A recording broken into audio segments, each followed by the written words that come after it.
Shalom, bienvenue sur la chaîne Kania. Aujourd'hui, je vais essayer d'approfondir ce que j'ai dit dans ma dernière vidéo au sujet de la prophétie de l'Apocalypse 17 qui annonce la guerre des élites et la chute de Babylone avant l'avènement de l'Antéchrist.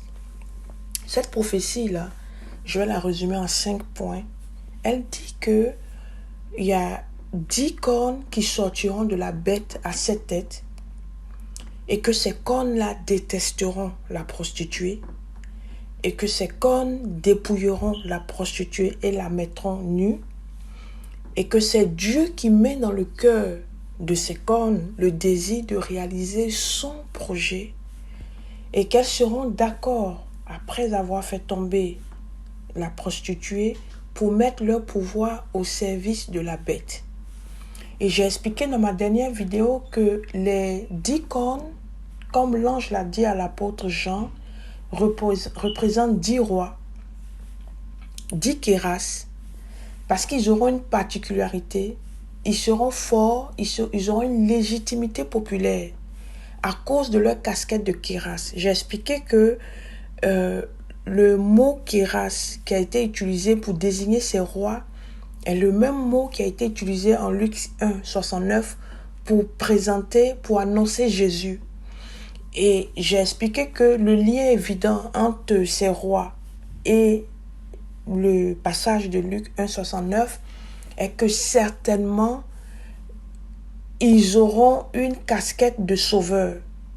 Donc ils vont prendre des mesures, ils vont faire des choses qui vont répondre aux besoins du peuple, qui vont soulager le peuple. Ils seront peut-être pas tous anti-système ou populistes, mais une chose est sûre, c'est qu'ils vont avoir une certaine légitimité populaire à cause de leur casquette de kéras, de sauveur. Et la prostituée et la femme, selon la prophétie, représentent la même entité. Et l'ange a expliqué à l'apôtre Jean que la prostituée représente une grande ville qui dirige les rois de la terre. Ça fait penser à une sorte de concentration de pouvoir mondial, que ce soit visible ou pas, une sorte d'oligarchie. Et on explique que la Bible explique un peu plus en détail dans Apocalypse 18 au verset 1 et 2 que la prostituée Babylone, c'est la mère des prostituées. Et là, je vais m'arrêter sur le mot prostituée. C'est le pornéo, donc ça indique un sens littéral. C'est au premier degré par rapport à la prostitution. Ce n'est pas au sens figuré. Et donc, cette dame-là, cette entité-là, elle est la mère des prostituées et la mère des actions horribles qui ont lieu sur toute la terre. Et une autre caractéristique de cette prostituée-là, c'est qu'elle est ivre parce qu'elle a bu de façon abondante le sang de ceux qui appartiennent à Dieu, le sang des témoins de Jésus. Et elle fait du trafic avec tous les habitants de la terre, mais spécifiquement avec les rois et les marchands. Et quand la Bible parle de la chute de Babylone dans Apocalypse 18, on parle spécifiquement aussi de ceux qui vont vraiment être touchés par la chute de Babylone. On parle des rois et des marchands. Aujourd'hui, ça représente clairement des hommes politiques et des hommes d'affaires.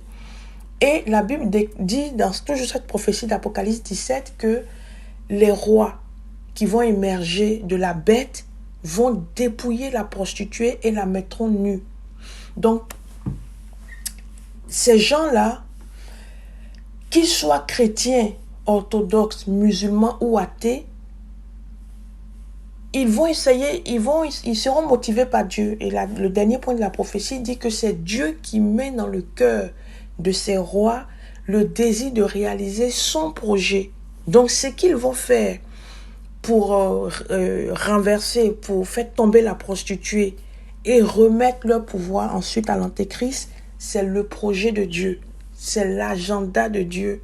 Parce que la chute de Babylone fait partie de l'agenda divin et l'avènement de l'Antéchrist, aussi triste que cela paraît, ça fait partie aussi de l'agenda divin puisque ça va être une période de jugement de la terre. Donc, ces gens-là, ces rois-là, qu'ils soient chrétiens, orthodoxes, musulmans ou athées, ils seront motivés par Dieu lui-même.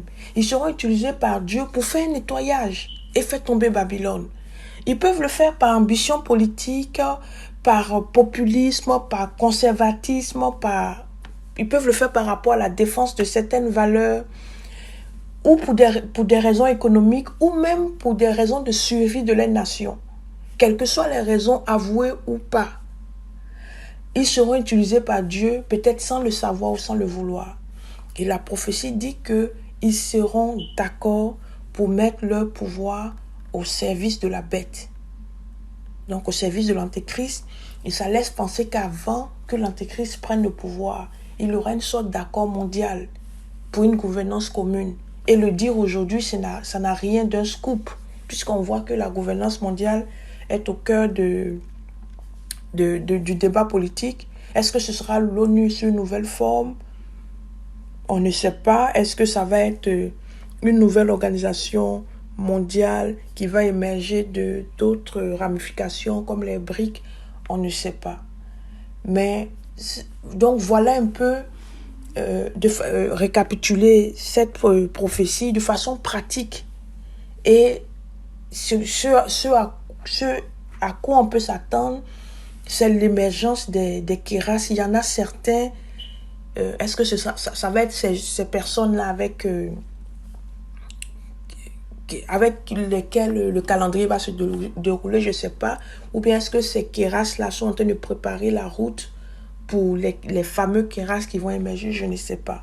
Donc voilà un peu résumé de façon concrète cette prophétie.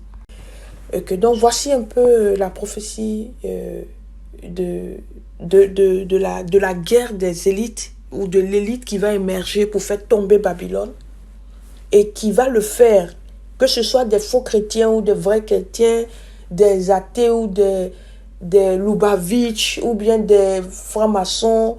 Ce qui est sûr, ils vont le faire peut-être sans le vouloir ou sans le savoir, mais ils vont réaliser le projet de Dieu. Et après, ils vont se mettre d'accord pour remettre leur pouvoir au service de la bête. Que Dieu nous bénisse.